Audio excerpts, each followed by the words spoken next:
Hi everyone, welcome! Modern World History, woo! This is History 101. My name is Galit Goltzer Stam. I pronounce my name Galit. See the gull eat, Galit. Anyways, hopefully that will help you remember how to pronounce my name. It is Hebrew and it means little wave, but I'm probably more like a tsunami, as you will all find out pretty soon. My office hours, I don't have an office. And I don't get paid for office hours, but I'm always here to help you. So please email me whenever you need. I usually respond fairly quickly. I would say a lot faster than within 24 hours, Monday through Friday. Sometimes it does take a little bit longer. I have two-year-olds, two boys, and they're amazing and wonderful and take up a lot of my time, and sometimes I just can't get to a computer. So bear with me in that regard. Also, think about timing when stuff is due. A lot of our assignments are due Friday night or Sunday night, and if you email me at 10 p.m. on a Friday night, I might not see it and I might not respond until Monday. So keep that in mind. All right, our learning outcomes for Unit 0. We are going to ask, what is history? And hopefully we'll understand a little bit about what we're going to be doing in this class. We will introduce modern world history. We will look at maps and time and environment and how that all comes together to create modern world history. We will also look at what to expect for this class, what is expected of you, what is expected of me, the syllabus, and we will take a look at Canvas, which is the learning management system that we will be using to communicate in this class. So what is this modern world history class about? The 5 W's. We'll talk about the 5 W's a lot. Who, what, where, when, why, and how is also added into there, and why important. Why did it happen, and why is it important for world history? These are all really important questions, and there's a lot more than one who, and what, and sometimes where, etc. There's a lot to this, the 5 W's, so we'll talk a lot about this in this class. And then how is history recorded? That's really important. This is called historiography. That's kind of a grad level word, but I think it's important to understand because it makes such a huge difference as to how it was recorded and who recorded it. One kind of simple example would be if a king asked you to write a story about him and you knew that the king was going to read it and the king was in control of you and your family and your community, you'd probably write quite a raving review about the king. He's the best king in the world! As opposed to if you were a scribe and you wrote in your journal and the king took your wife and was raping her and killed your children, then you might say this king is a total piece of garbage and I want to kill him. So it's very different, and who and how it was recorded is an important part of what we will look at. We will look at social and gender hierarchies. A hierarchy is kind of a level. So a social hierarchy would be someone who is really high ranking in maybe power and influence, maybe like a movie star, for example, versus someone who's low on the social hierarchy, someone who was a teacher at a community college, for example. Just kidding. I'm super high in the hierarchy. Anyways. And then a gender hierarchy. Humans used to have a lot of equality, and then with the creation of agriculture, women became more second-class citizens, and men became much higher ranking. So in this case now, men have a much higher rank in the gender hierarchy. And then transgender and etc., those on a social level would probably be considered lower in most communities today, which is, in my opinion, very unfortunate. And I think things are changing, so we'll see. It's interesting to observe. Politics and power. Who is in charge and how, and what type of system is being used? And there are a lot of systems that are used in this class. We go from royalty to federal powers and a mix of congressional ideas where a lot of high-ranking people have influence and then more people get the right to vote. And then eventually a lot more people get the right to vote, which is very, very interesting to see in the last 500 years how things have changed. Religions and cultures. This is probably my favorite section, my favorite topic in world history, because it has such an influence and impact on so many people across the globe. There are lots of different religions and lots of different cultures. What I'm finding from a scientific perspective is that most religions have the same core values. Basically, don't be an asshole, be a good person, do unto others what you would want have done unto you, and things would work quite nicely for the most part if people actually followed these religions. The difference between a religion and a culture is that religion has dogma and structure and documentation sometimes, or has become documented over the years. And people have to follow strict rules, whereas culture is more of a traditional type of thing. We'll get into this as the semester advances.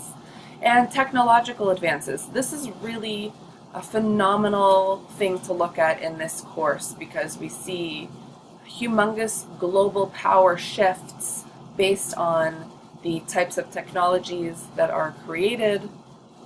Namely, in the Industrial Revolution, we go from China being the most advanced powerhouse in the entire world to moving over towards the West, towards Europe. And then trans-regional developments. This means that places are connected, trans-regional, the regions are connected in different ways, sometimes via roads like the Silk Roads, which go across from all the way from the east in China through Europe and down into Africa, or the sea roads, which are basically water routes that people send boats on to trade. And things that are traded are pretty interesting. It's not just goods that are traded, but ideas, religions, belief systems, science and philosophy, and all of these things come together to really influence and change the world. The time frame that we will be discussing is the middle of the 15th century, moving onward and forward. The 15th century is the 1400s. So the middle of the 15th century is around 1450 and up, and this is when we are going to be starting for the most part. We're going to go a little bit earlier for a minute, and then we will continue forward, and we'll try to get closer to today. We stop, historians have a 30-year rule. We try not to discuss things that have occurred within the last 30 years because so much more information comes out after that we don't want to really, that's not our territory, that's for political scientists. And hopefully we'll get through Unit 13. Take a look at the syllabus and the modules for the units, and you'll see a little bit better what our goals are for this semester. The regions of interest that we will be looking at include East Asia, so up here, China, this big chunk right here, China and Japan, Mongolia right here, and Manchuria, the Philippines, Indonesia, and right here is Vietnam, and Laos and Cambodia, India, which looks like Texas to me, so I call it the Texas of the Eastern Hemisphere, even though it's nothing like our Texas. I still think it's kind of shaped like Texas. Anyways, and then we'll look at the Middle East, this whole chunk right here. The Arabian Peninsula is a really good place to start when you think about the Middle East, because it's just a center of culture and tradition. Looking back in ancient history, it's Mesopotamia, which is this area right here, which includes modern-day Israel and Syria and Jordan and Lebanon and Iraq, and then here's Iran. And so the Middle East, really important part of the world today, perhaps because it has so much oil and also so much culture. And we will be discussing the Islamic world, which definitely centers around this area right here in the Middle East. And the Ottoman Empire, which starts and is focused around Turkey. This is modern-day Turkey. Right here is Constantinople. which was named Istanbul in 1453. And then we will talk about Europe right here. Huge, important part of the world in a lot of ways. I think a lot of history is Eurocentric, and I'm going to attempt as much as possible to avoid that philosophy and that the way of looking at history. But Europe has a huge impact, especially with the Industrial Revolution. They become imperialists, global powers, and they end up taking over humongous swaths and chunks of the world. And then Africa, which isn't discussed that much in most history classes, but I think Africa is just such an amazing, diverse, important part of world culture and history, and we will be talking about it. Russia up here, huge, huge country. A lot of it is very painful to be in, like Siberia up here in the northeast-ish. It's cold and just amazing that people can survive there. And then to the Americas, the Western Hemisphere, right here, the Americas. We've got North America, which encompasses the United States, and Canada, which is actually pronounced Canada, but they're called Canadians, so I call it Canada. It's not Canada. Don't call it Canada. And then Mexico, which I think is huge. We start our class talking about how Cortez, who came from Spain right here, came into the territory and took over the Aztec Empire, huge Aztec Empire. We'll talk about how he was able to do that with a couple hundred guys versus 25 million people. That's insane, and there are important reasons for that. And then South America, which we don't talk about quite as much, but we will talk a little bit about. And then down here is Australia. I think it's hidden by the webcam, but Australia, and we'll talk about a few other places as well. Obviously, we're not going to talk about everything because this class is 16 weeks long. As much as I try to convince the community college system to change this class into a 3-year class, they are not listening to me, so our time is limited. So I'm being subjective, and I am picking things that I think are important and interesting and will help you understand a little bit more about world history. We are not going to cover every place. We are not going to cover every topic, and the topics we do cover, some of them we will fly by, and some of them, in order to understand, I think it's important to get into some of the details, because otherwise it's really boring and dry, and nobody learns anything, especially people like myself. So I try really hard to make it an interesting class and to talk about stories, because that's what makes history so amazing and interesting. Okay, just to look at a timeline here. This might be scary to a lot of you, so please just take a deep breath and know we will get through this together. I will explain things to the best of my ability, and you can always ask questions. I know some people just see numbers and just gasp and hyperventilate because numbers can be scary, but it's really not, and you just need to accept it and try. And if you try, I can guarantee that you will be successful by the end of the class. So if you start over here on the left side, left is always earlier and right is always later. So that's one important thing to think about when you're looking at a timeline. So here we're starting at this year 0, about 2,000 years ago, and here on the left is 2000 of the Common Era, CE. The difference between CE and AD is nothing in regard to numbers. Common Era is used to be, I hate the term politically correct because it sounds so snobby, but CE is positive and acceptable for all cultures, versus AD, which stands for Anno Domini, the year of our Lord, which refers to, these days, means, or after death, meaning after the death of Jesus. That's very Christian-centric, and we have a lot of different cultures that we talk about in this class, and I guarantee a lot of people from different religions in this class alone, so we don't use AD, we use CE. And if you look at the history of AD and the Anno Domini, it meant the year of our Lord, meaning whoever was in power at the time. So it didn't really refer to Jesus, it meant to who the Roman emperor was at the time. Anyways, that's kind of a side note, but it's kind of important for this class because we will be politically correct, to put it in simple terms. So when we're talking about centuries, I think it's easy to start with the first century. So if you look here at 0 and you go to the year 99, that's the first century, and I've labeled it down here. The first century is 0 to 99. And then the second century starts at 100 and it goes to 199, which would be like, say, here or something.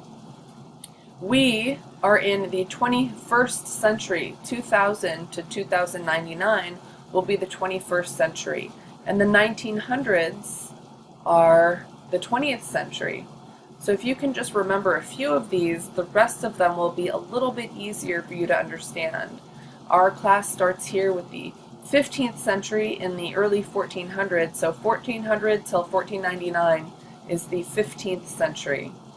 However you need to remember this, do your best. If it's subtract 1 or add 1 or whatever, so 1400s is 15th century, so you would add 1, or 15th century to the 1400s, you subtract 1 number, 15, 14, get it? Okay. Please don't be afraid of this. Please look at this carefully. Just try, and we'll go over this a lot in this class, so just try, because there are a lot of questions that we will talk about, multiple choice questions and timeline questions, and you will need to understand this. So start now, and any questions you can always ask. Okay, why is learning about history important? Well, I think the most important reason is to create understanding, and when you have understanding of other people and other cultures, it creates sympathy and empathy, which I think are hugely important parts of human nature and human life. And the more people have of sympathy and empathy, the better the world could be. So for me, on a personal level, learning about history is really important for these reasons. Imagine all the people living life in peace. You may say I'm a dreamer, but I'm not the only one. I hope someday you'll join us and the world will be one. Imagine no possessions. I wonder if you can. No need for greed or hunger, or brotherhood of man. Imagine all the people sharing all the world. You may say I'm a dreamer, but I'm not the only one. I hope someday you'll join us and the world will live as one. That was John Lennon. Oops. Let's go back to our PowerPoint here. He's a leader of the Beatles, in case you didn't know that. And that was the song Imagine. What a wonderful thing to think about. Okay. All right. So in regard to this class, why is learning history important? Job skills. You will learn a lot of things that will be pertinent for and helpful for pretty much any job that you will have. And this includes liberal arts skills such as critical thinking and writing and argumentative skills. If you want a raise, you're going to be able to need to go to your boss and say, I want a raise and here's why. And it's not, I need more money, or I've been here for a long time. It's, let me show you all the things that I do that are really important to this company. So learning how to create a good argument and learning how to write in a proper structure, that's really important for many, many jobs. And creativity and flexibility. That's, I think, more important than anything else, and the ability to learn, because I've spoken to people who have who teach in the sciences, or who have major high jobs in other markets like automotive, and my nephew does electronics, and another dear friend does electricity. And all of those people say, you know what, I prefer someone who comes with a liberal arts degree and wants to get a job, because they have learned to be creative and flexible, and they are willing and ready to learn. And these are hugely important skills needed for pretty much any job. And then for me, my personal goal for you is to achieve, oops, where did it go? To achieve self-actualization, meaning to achieve your full potential. You are all at different levels, and my goal for you is that you become the best you that you possibly can, and that is a huge goal for me as an instructor for this class. Why are you here?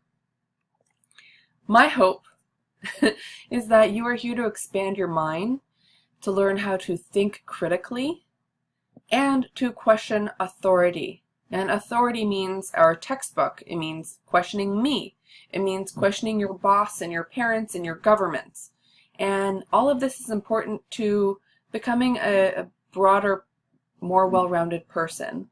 And of course, to learn history, this is a history class, and I now love history. I hated history. I'm not joking. I hated history through high school and into college.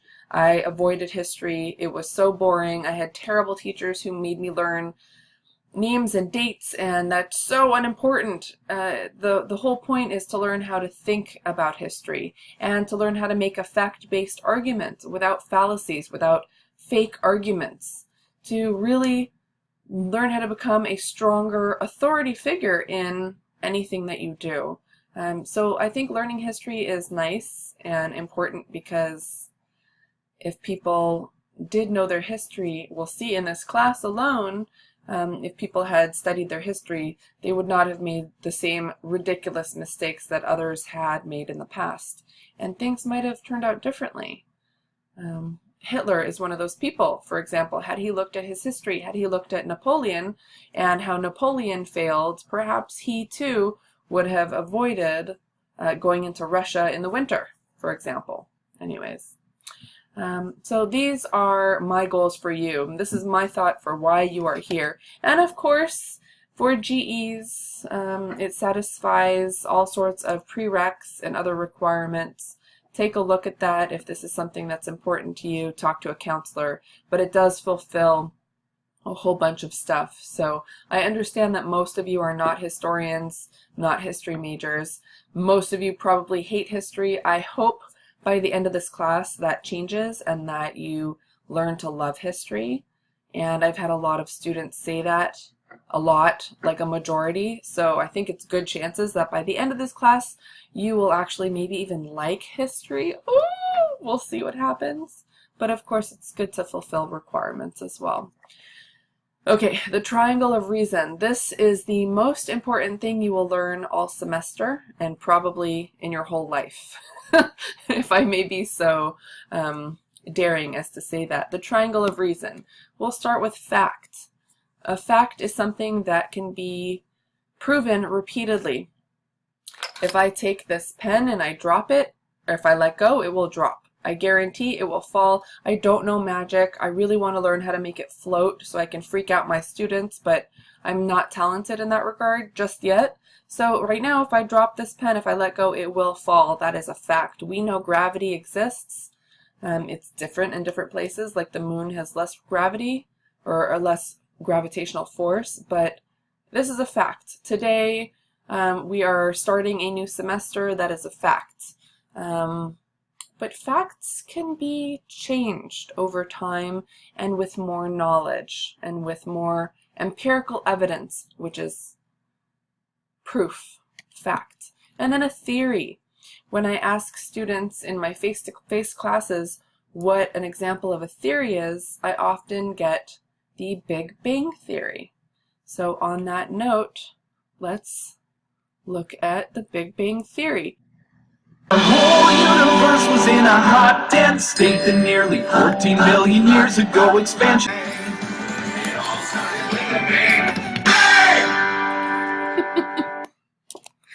All right, so that was fun. So that's an example of a theory. There we go. And I think most of us who are not scientists that study quantum physics would agree that perhaps this is a theory. I also know scientists who understand quantum physics and really understand the nature of the universe and would put the Big Bang Theory into the fact category. They would say, no, this is a fact. I also know people who are very, very religious that would say it's not a theory, it is a fantasy. So it really depends on the perspective of every person. In this class, we use something called scientific method that we'll discuss in a moment. But the goal of understanding this triangle of reason is to expand your mind and to question authority and to question everything. To question everything. And to maybe think about how maybe your fantasy would be put under a fact or a theory for someone else. I think a really good example of that would be Santa Claus. When some people are kids, they are told that Santa Claus is real, and they believe that Santa Claus is a fact. And then around maybe 7 or 8 or 9, someone says, no, Santa Claus isn't real, or maybe they see Daddy dressing as Santa Claus, or something comes up, and then they put Santa Claus in the theory category. Maybe Santa Claus isn't real. Most people past the age of 10, even if they fully believed Santa Claus was real, agree that Santa Claus is a fantasy, at least in the American terms of a big fat man with a huge bag of toys coming down our chimney or into a window if we don't have a chimney. Most people would think that that is a fantasy. So just think about and contemplate how different things are put into different categories for different people.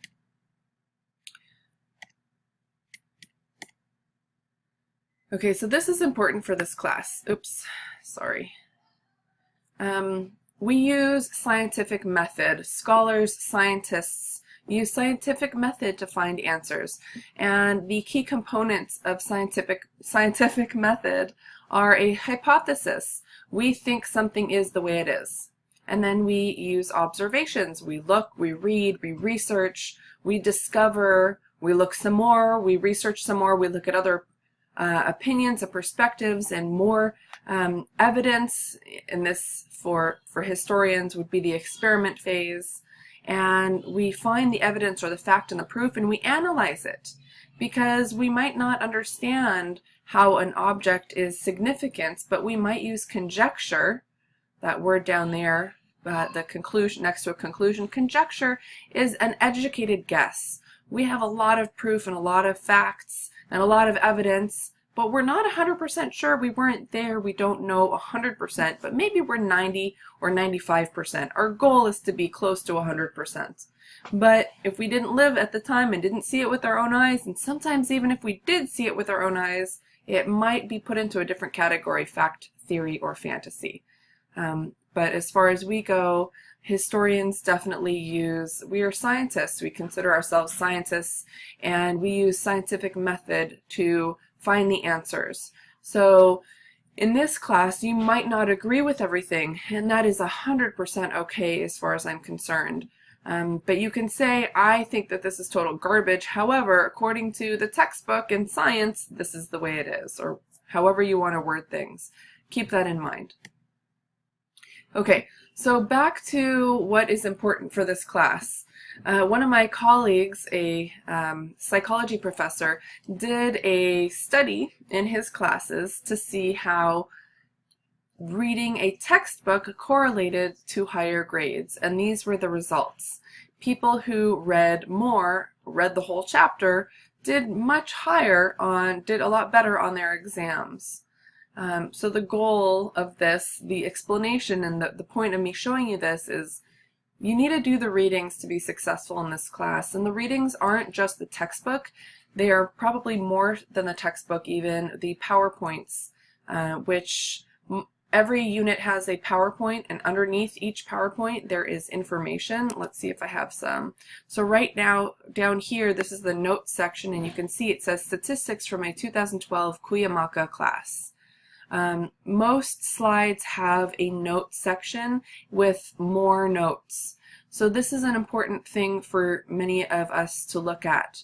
And also I'm going to be doing my best to create video lectures, so you will hear my voice and look at the PowerPoints as well. But every unit has a complete PowerPoint with all the information on there. And that's important for a few reasons. One, our textbook, I think it's a decent textbook. There are lots of textbooks to choose from. I've read many of them over the last several years, and I like this one for a lot of reasons, but sometimes it doesn't have everything that I think needs to be discussed. For example, when it talks about the Cold War, it mentions hot wars where people are fighting by proxy. So the Cuban Missile Crisis and the Korean War and the Vietnam War are all mentioned in one sentence, and I'm like, hello, that is not enough information. So I expand upon that and provide a lot more information in the PowerPoints, and hopefully I'll be creating more video lectures so that you can hear my voice and go along with the PowerPoint as well. Okay, this is huge. World education levels. So the adult literacy rate, meaning adults now in the world who can read, and these are from statistics from 2009 and 2010, is almost 84%, which if you look at human history, this is an unprecedented level. So many people can read and write, which is phenomenal, phenomenal. It's not 100%, and in my opinion, it should be 100%. But if you look at even 100 years ago, the rate was much lower. And if you look at 300 years ago, it was more than the opposite. It was maybe 10% of the people could read and write, and the rest couldn't because there was really no reason to, especially before the 1500s and the printing press was created. So if you look at enrollment in secondary school, which is high school, it's 62.5%. So 63% of the population is enrolled in high school, meaning enrolled in 9th grade. That also means that the opposite, about 37%, never even hits high school. And this is in the world. So right now, the fact that you are enrolled at the college level, which is the tertiary level, the enrollments, just signing up for this class, is 29.2% of the world's population. That means right now you have more education than 70% of the world, and I think this is something that you should be grateful for, because that is pretty phenomenal to think about. And then college graduates worldwide, 6.7%. My goal for you, if it is a goal for you, is for you to be one of that small percentage of people who has a college degree. College degrees are not important for everybody. There are so many amazing careers that do not need college degrees, and they will not help you in every case. But I think that in many cases, having an education is huge just because it helps you expand your mind. And I know coming out of undergraduate school, I went to UC Santa Barbara, and when I graduated from there, I immediately got a job paying like $48,000, and that was a while ago. And just because I had a college degree, I was able to get that job, and I wouldn't have been able to have gotten that job otherwise. People make generally a lot more money if they have a college degree. That's not always the case. My nephew makes way more than myself and my husband combined, and he does not have a college degree. Okay, so positive class values. This is really important for our class. Be kind and respectful to everyone involved, and that's to different opinions. Sorry again. To different opinions, to the history, to your classmates, and to me, your instructor. This is really important. If you are not kind and respectful, there are consequences. And then try. Try! I'm begging you, please! Please try. This is a hard college level class with college level reading and college level writing. And you're not going to be successful the first time, probably, maybe. And you might not be 100% successful the second time, but you know what? You're not going to be successful at all in any way, shape, or form if you don't actually try. And I have sadly had students who just disappear because they're afraid to even try. And what's the worst that can happen? You get it wrong, or you don't get the best score, the score that you want, but you might learn something, and I'll give you feedback, and you can ask questions, and then you'll learn, and then you'll become smarter, which is really, really important. So try. And then participate and be prepared. You have to be on time in order to earn points for this class. You have to complete all assignments, though, to move on to the next unit, so keep that in mind. You can't skip stuff. And be professional. When you write an email to me or to another student, or when you write on the discussion board, or if you create an outline, be professional. Use proper grammar and spelling and capitalization. Writing U with the letter U is not professional, so avoid that. Another positive class value is to schedule study time. This class can be demanding in some ways. You are expected to spend 6 hours per week for every 3-unit class studying.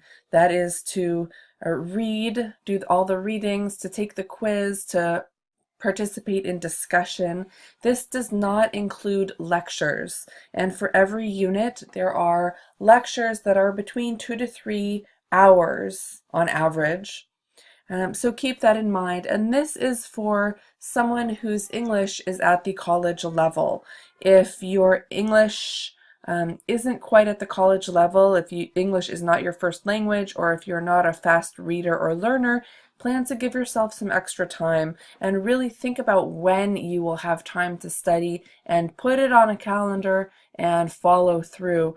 I know based on past experiences that the students who prepare and schedule time and stick to it are the ones who are successful. So keep that in mind. On to the assignments part of the course. This is how I assess you, how I grade you in your work and your learning. You can find details of this in the syllabus and also on Canvas. There are 4 main sections on how you are graded. The exams and the focus question outlines, which are similar to essays but are much more organized, and we use bullet points in outlines to help organize our thoughts.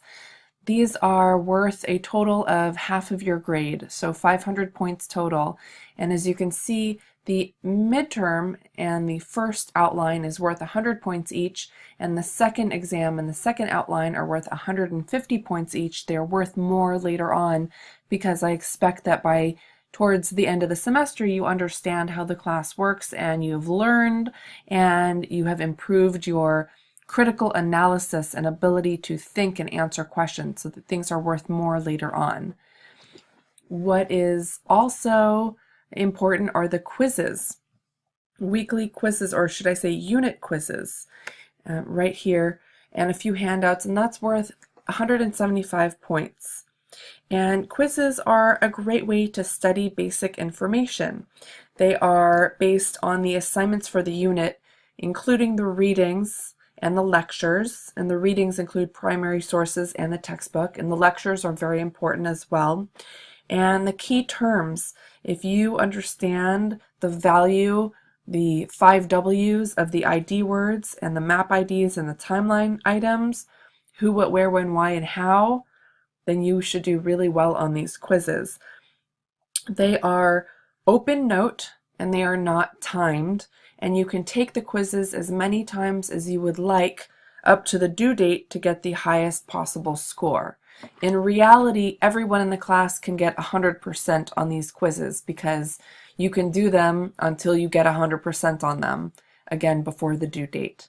And this is just a great way to become familiar with the material and learn something about the time and place and some of the people and some of the big events that influenced the world from a sort of big history perspective. There are some details in these quizzes, especially from the primary source documents, so keep that in mind. And then lastly, and I think most importantly, are the discussions up here. First thing, discussions. It's worth a total of 325 points, which is more than all the other sections. And the discussions are really important for a lot of reasons. There are 14 total, and the lowest score is dropped, so it counts out of 13. And units 0, the welcome unit, and the last two units, unit 12 and 13, will not be dropped. Those are mandatory. And to find more information, see the module on Canvas, important information, how to ... and there is something, a section that says something like how to write discussion posts and replies. And that will give you more details as to the expectations and requirements. Discussions are a really integral, important part of learning in this class. And there are many reasons that we participate and practice and contribute to these discussions. And this includes, one, to gain a deeper understanding of the history and of the primary sources.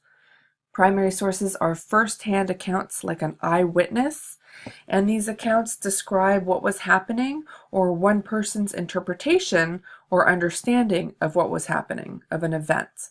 And we usually look at several sources to get a better idea with multiple perspectives of the historical circumstances of what happened. Because if we all saw an event, all of us would have a different opinion about what went down and why it's important. And so we look at a few sources to kind of get the gist of the history, a little bit more of a deeper perspective.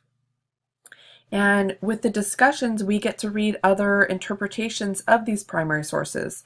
We learn a lot from each other in this class, and hopefully this will increase your awareness and provide a different perspective of the primary sources and of the history.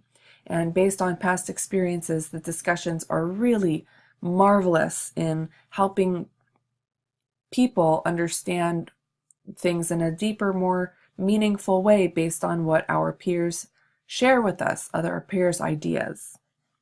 Another reason that discussions are important is because we learn how to clearly and directly answer a question. And this might seem a little silly, but many of us like to just share everything we know about a topic without actually answering a question. So our discussions will provide practice in specifically answering a question, which are the discussion prompts. If we follow directions and answer the questions carefully, then we can be very successful in these discussions. And basically, the point is to make an argument and prove it. Make a point and answer the question. And this is a hugely important life skill, and it takes practice. Lucky for all of us, we get lots of practice this semester. And the discussion prompts are similar to the focus questions down here.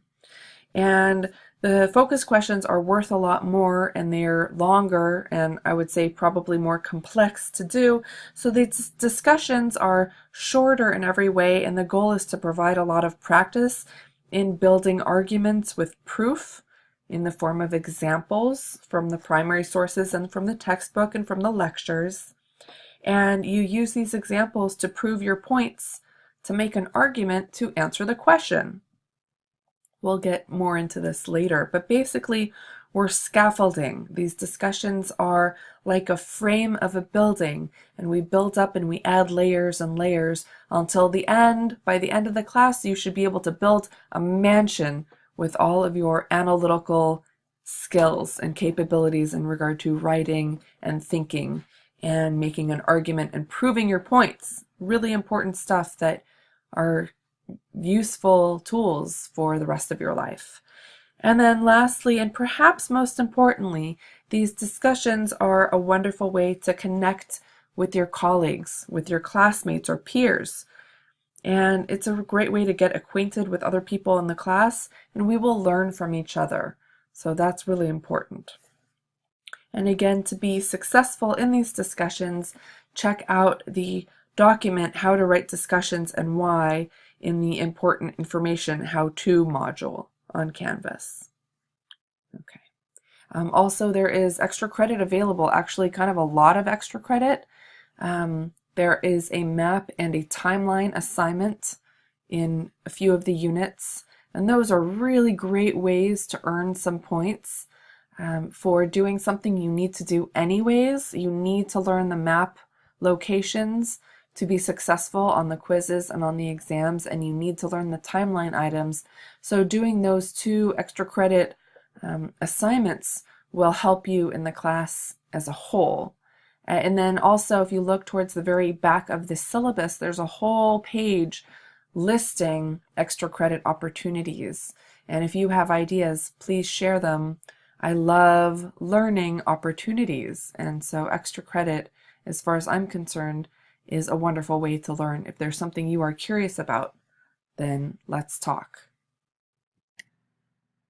Oh, and here's an outline of the focus questions, what you're supposed to look at. So create a thesis statement, make an argument, answer the whole question, provide evidence or proof from the readings, and connect your evidence with analysis. Explain basically why your examples prove your point.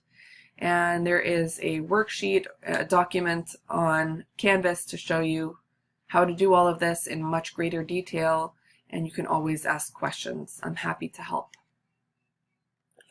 So I think this class has a fair amount of reading, and a lot of people in the past have gotten really overwhelmed with the amount of reading. I was one of those people. In grad school, I was taking 3 classes at a time, and each class I had to read a book a week, so that was 3 books in a week, plus I needed to do a research paper which consisted of like 15 books for each class. So by the end of the class I was reading a bazillion books, and I couldn't do that because I was reading word for word out loud in my head, which is very slow, basically the speed that we speak. And that wasn't good enough for me, and I was kind of losing my mind. So I took a speed reading class because I needed to know how to read faster. And I also had memory challenges. I couldn't remember what I was reading. I was so stressed about reading so much. I couldn't understand, and I wasn't remembering what I was reading. So I took this class. I paid $300-400 for it back in the day. I don't remember. And it taught me some really amazing things, which I share with you. So there's a document on Canvas that will teach you how to read faster with better understanding of the material and better retention. So you will retain it or remember it better. And some of the main components of that are to preview. A preview is an appetizer for our brains. Basically, it's like when you walk by a restaurant and it smells freaking delicious and you just want to eat whatever the heck they are making. That's what a preview does for our brain in regard to the ideas that a book, a textbook, or a primary source might offer us. So it provides familiar ideas and organization. If you have a book and you open it, it'll show you pictures. Look at those pictures before you read the chapter. If you look and it has a title and bold words or words on the side columns of the book, whatever it kind of stands out to you, look at all of that stuff in the chapter first before you read. And that will provide that appetizer. It'll be that the delicious savory smell that your brain wants and craves. And then your brain will be like, hey, I didn't understand that word, but I read it, and now I want to know what that word means, and I want to know how it plays into context of world history. So previewing will help you. It takes a few minutes, I would say, per chapter. It would take me maybe 15 minutes to preview. But then it's really important because it saves me a ton of time in the actual reading, because I can read a lot faster, and I'll remember it better and I'll understand it better. So it's worth the time, in my opinion. And then part of previewing is skimming, and it's also good for reviewing. Skimming is good for reviewing as well. So you read the first sentence or two of each paragraph and maybe the last sentence or two of each paragraph, and you look at big chunks to find key words or phrases or ideas. And all of this is good to do as part of a preview before you read. And again, this just introduces the idea for you so that you are ready to go. You're like, yes, I am ready. I can eat this information up and I will remember the taste of it. It's delicious. I talk about food a lot in this class. It's a good analogy because I love food. Okay, our textbook is Ways of the World, A Brief Global History The author is Robert Strayer. We are using volume 2, which is important to get because if you get volume 1, that's early world history, and this class is modern world history. So look at volume 2, and the edition that we use is the 3rd edition. You can also get the 2nd edition. It won't hurt you. I prefer the 3rd edition because that's just what I've been working with for the past few years. Please don't get the 1st edition. It's too old, it's outdated, there's new information now. But the 3rd edition is wonderful. And the 2nd edition is acceptable. You can look at our bookstore on campus, at Cuyamaca, or at Grossmont. You can also look at Amazon Smile, or just Amazon. I prefer Amazon Smile because you can make a donation to a different group, whatever you choose, just by making a purchase there. So that's really cool. And you can also get ebooks. As far as I'm concerned, that's okay. I don't like to read on screen. So that might be something that you want to reconsider. If you can read on screen, then go for it. I prefer paper. And you can also rent books, and you can buy used. I prefer used, 1, because you save trees, and 2, because it's a lot cheaper that way, which I think is kind of nice. Publishers are horrible people. And they really overcharge. They should not be charging this much for a textbook. Anyways. Okay, so WebAdvisor and Canvas. You will find links. Our Canvas link looks like this. It says something like Canvas, and it has this symbol on our websites on either cuyamaca.edu or grossmont.edu. The preferred method of internet access is either Firefox right here, this guy, or Chrome. I like Chrome personally. And let's take a look at what Canvas looks like. Okay, so let's take a look at what Canvas looks like. Canvas is the learning system that we will be using this semester. So this is our Cuyamaca College website. Grossmont has a very similar layout, and the Canvas button is up here. It's got that red circle, so we can click on this, and then it says here go to Canvas. We click on this, and here is the login. Oops, it should have a login for you. And when you open it and come to our class, this is our home page. This is what you look at. And these are the important modules that you can click on. And let's just take a quick look. So this is a Start Here module. You click on this and it'll open up to show you some important information, how to reach certain places, my email, syllabus, etc. Take a look at this. Let's go back to our home page. All of the main buttons are on the left side here. If they disappear, it's because you pressed this 3-line button. Just click it again and those buttons will reappear. Our syllabus. If you click on this button, our syllabus opens, and not only does our syllabus open, but other things like our PowerPoints can open right here on Canvas. It's a big file, so it's going to take a second, but you can see our syllabus right here. There's a link to our Q&A discussion board, and then down here are all the things that we have due and the due dates, so that's an important place to look. And again, if you ever want to find something, here is our syllabus. Back to our home page, another important click is our Q&A discussion board. And this is where you go to ask any questions that is course related and to answer your peers. The goal here is for me to not have to answer you. You guys will answer each other. Of course, by the end of the day, every day, I do go on here and I try to answer questions that have not been answered. And you can always feel free to email me as well on Canvas here through the inbox on the left side of the page, or directly at my email, which is all over the place, including on the syllabus and in many places here on Canvas. Another important button is the Let's go to Netiquette. If you click on this button, it will open a page that will tell you how to be awesome online on Canvas. And net etiquette is really important because we have to be nice to each other, and this will just show you what is courteous online, how to not be a B word, to put it in simple terms, and to show respect to other people in their time and in how you speak with them. So that's kind of important to remember. Even though we are online, it's not exactly an anonymous place. We will get to know each other, and it's just really important to be nice. I don't tolerate disrespect or rudeness or meanness, and I will report anyone to the Dean of Student Affairs, and that's just not a comfortable experience. So just be nice. Hooray, we'll have a great time here. Tech support. This is really cool. We have great help through Canvas, so we can call Canvas directly. Our schools also have help desks. There is a great link to how to get started with Canvas and a Learn Canvas course. Please do this. This will help you understand how to navigate Canvas, our learning management system. And then our modules. And this is where every week you come for every unit, and every unit has an outline as to what is due. Certain things you have to submit, like a quiz or a discussion you have to contribute to, and certain other things you have to mark as done. So when you open the page, you'll have to read it and then mark that you have read it.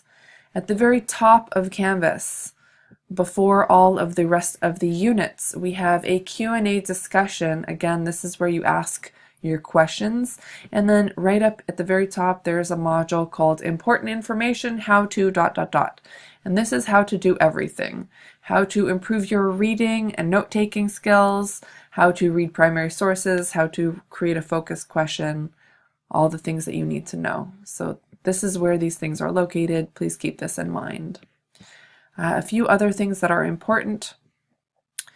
Under our account page is our profile. And a profile has our picture.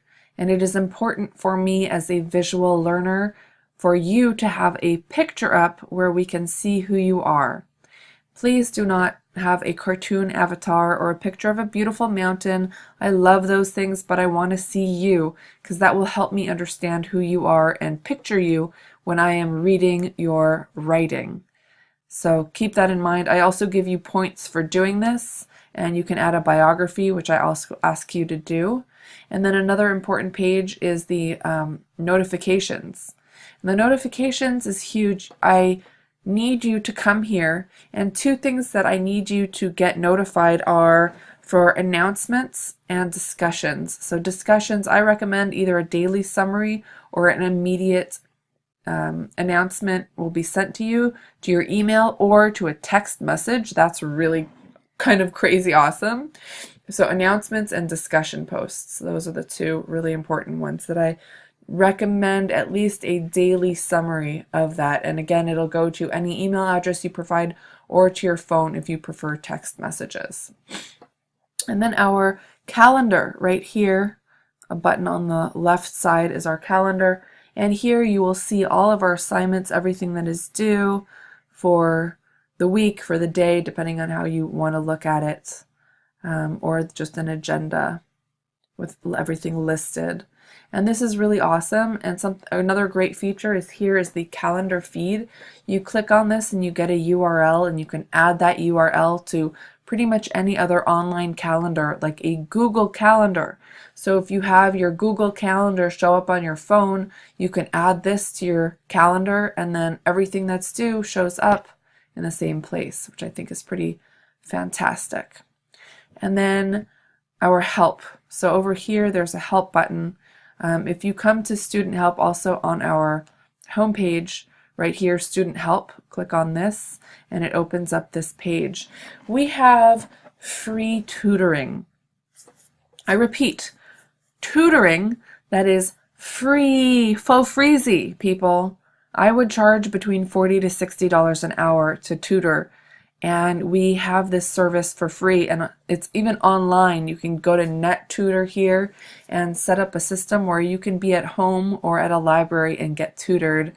And it's incredible, and it's amazing that our schools provide this. So keep that in mind. Also, our student services.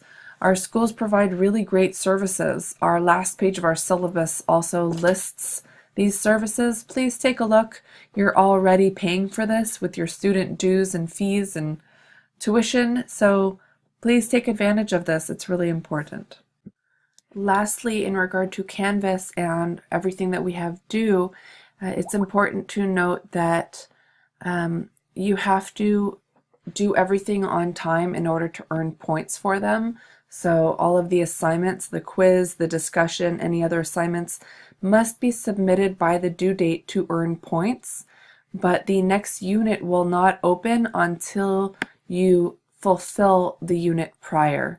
So for example, to move on to Unit 1 and to do these things, you need to fulfill all the things in Unit 0, to mark whatever needs to be done as done, to submit any assignments. So again, you need to do everything in order to move forward, but in order to earn points, everything must be completed on time. Okay. That's the keys to success in this class. Here we go. Oops, let's go back here. Take notes on the readings, on the PowerPoint videos. Take notes that will help you remember and learn things. Again, you earn points for work that is completed on time, but you can't move on to the next unit until you complete all the modules for the one that we are in. Use a dictionary. There will hopefully be a lot of new words that you don't know. That's how we learn. That's how we expand our vocabulary and sound really eloquent when we have discussions with our snobby friends and show them how intelligent we are. And be prepared for discussions and for quizzes, meaning do all the readings and watch the PowerPoint and look at the videos. And try, again, try, please, I'm begging you, please try. Just do your best. That's all that I can ask, and that's really all that you should aim for, is to do your best. Don't worry about the outcome. Just do your best. Just try.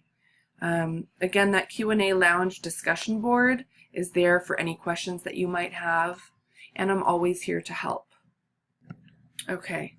And then English 110 or ESL 119 or the equivalent is recommended. We don't have any requirements, any prereqs for this class, but I think it would be easier if you had a basic English knowledge. However, I have had foreign speaking students whose English is not the best, but they work really, really hard, and honestly, they tend to get better grades than most of my native English speakers because they know that they need to work hard, and they work really, really hard. So it's possible to be very successful and to get an A in this class, even if your English is not 100%, but it would probably be easier if you did know English, so keep that in mind and be prepared. And lastly, DSPS. Let me know if you have any learning needs. I'm more than happy to accommodate you. And if you are one of those people who has a hard time and needs extra time for quizzes and exams or whatever it is, please go to DSPS, get tested, and then let me know as soon as possible. I try to make this class as accessible as possible so that more learners can understand.